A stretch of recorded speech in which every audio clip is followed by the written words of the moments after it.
नारायण।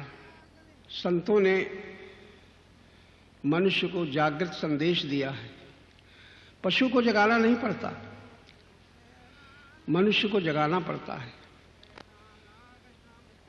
संतों का निर्णय है, मोह निशा जग सोवन हारा। सारा जग मोह रूपी रात्रि में सो रहा है, देखत स्वप्न विचित्र प्रकारा, और सुख दुख के सपने देख रहा है। उन सपनों में जगाने वाले, सपनों से जगाने वाले संत महात्मा सावधान करते हैं, जागो जागो, और परिचय भी देते हैं, जानिए तबहि जीव जग जागा। जागृत का परिचय क्या है? जानिए तबहि जीव जग जागा, जब सब विषय विलास विरागा। जब विषय यानी आसक्तियों से विराग हो जाता है तब जानो ये जागृति है। मोह निशा जग सोवनहारा। सारा जग मोह निद्रा में सो रहा है, सुख दुख के सपने देख रहा है। तो ये जागृत संदेश केवल मानव के लिए है, पशु के लिए नहीं। लेकिन मानव जागृत संदेश सुन करके भी यदि बुद्धि विकसित नहीं है तो उस पर प्रभाव नहीं पड़ता। मानव आकृति को मानव नहीं कहते। विद्वानों के मत में विवेक युक्त जीवन मानव जीवन है। मानव आकृति में शक्ति हो सकती है, संपत्ति हो सकती है, परिवार हो सकता है, लेकिन विवेक न हो तो मानव आकृति में मानव नहीं हो सकता। मानव आकृति में पशु प्रवृत्तियां काम करती रहती हैं, मानव आकृति में आसुरी वृत्तियां काम करती रहती हैं। मानवता के विकास में दैवी वृत्तियां काम करती हैं, उसको मानव कहते हैं। मानव, उस मानव में जागृत का परिचय धर्म से मिलता है। धर्म का मतलब केवल मानी हुई पद्धतियां नहीं है। धर्म का अर्थ है जिसमें जागृति हो, और जागृत का अर्थ है जिसका धर्म का विवेक हो, और धर्म विवेक का अर्थ है पशु प्रवृत्ति और आसुरी प्रवृत्ति को में विजय प्राप्त करके वो शक्ति मानवता मानवीय गुणों के विकास में लग जाए, दैवी गुणों के प्रकाश में लग जाए। ये मानव की जागृति का परिचय है। समझ लेना चाहिए मनुष्य जाग रहा है, मोह निशा इसकी छूट गई है।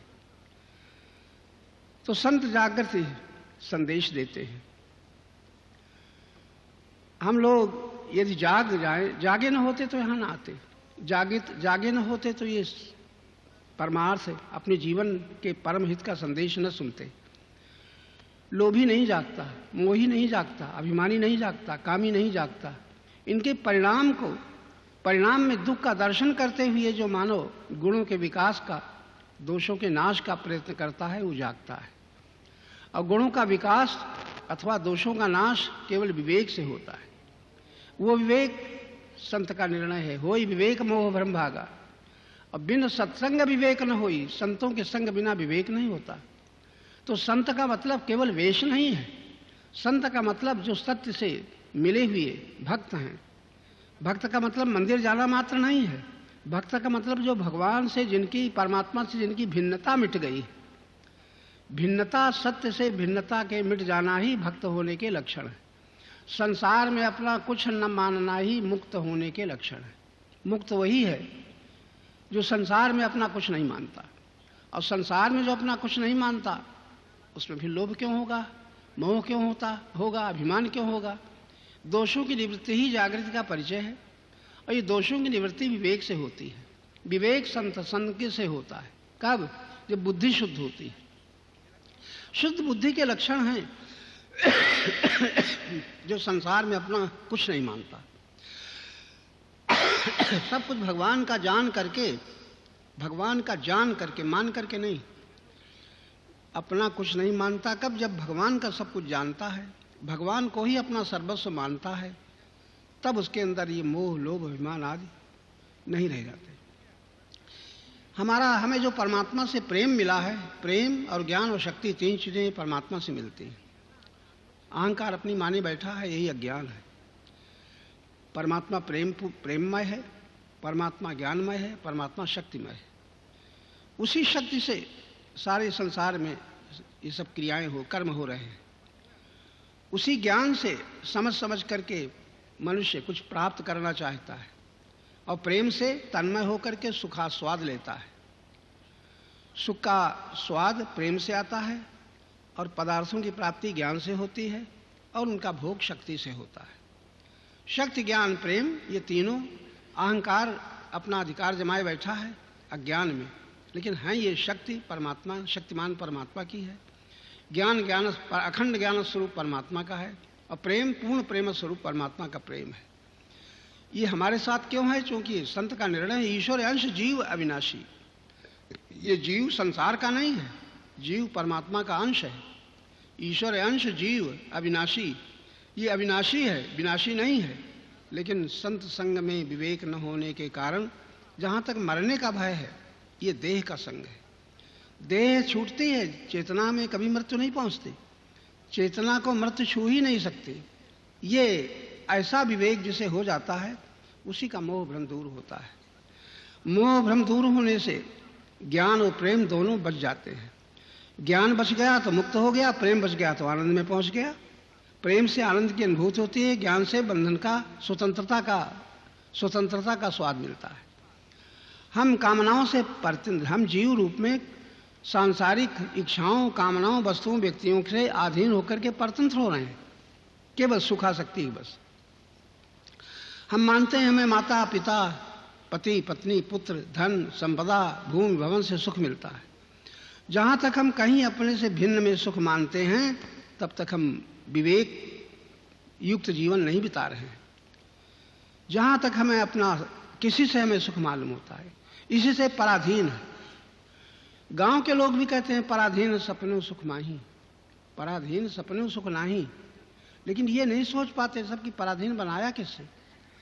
परमात्मा ऐसा कठोर नहीं है, निर्दयी नहीं है जो हमें पराधीन बना दिया है। जीव परमात्मा से विमुख हो करके, परमात्मा की शक्ति और ज्ञान प्रेम को अपना मान करके अहंकार से भोगी बना हुआ है। वो जब वस्तु में सुख मानता है तो लोभी बन जाता है, जब व्यक्तियों में सुख मानता है तो मोही बन जाता है, अधिकार में सुख मानता है तो अभिमानी बन जाता है। देखो दोष कहाँ से बन गए? अपना मानने के कारण बन गए। अपना क्यों मानता है जीव? क्योंकि जानता नहीं कि सब अखंड अनंत शक्तिमान अखंड ज्ञान स्वरूप परम प्रेम स्वरूप परमात्मा से मिला है। ये नहीं जानता। ये जानना संतों के संग से होता है। संतों के संग में पहुंच करके भी यदि बुद्धि विकसित नहीं होती, बुद्धि मोह रूपी कीचड़ से सनी होती है, तो साधारण मनुष्य की कौन कहे।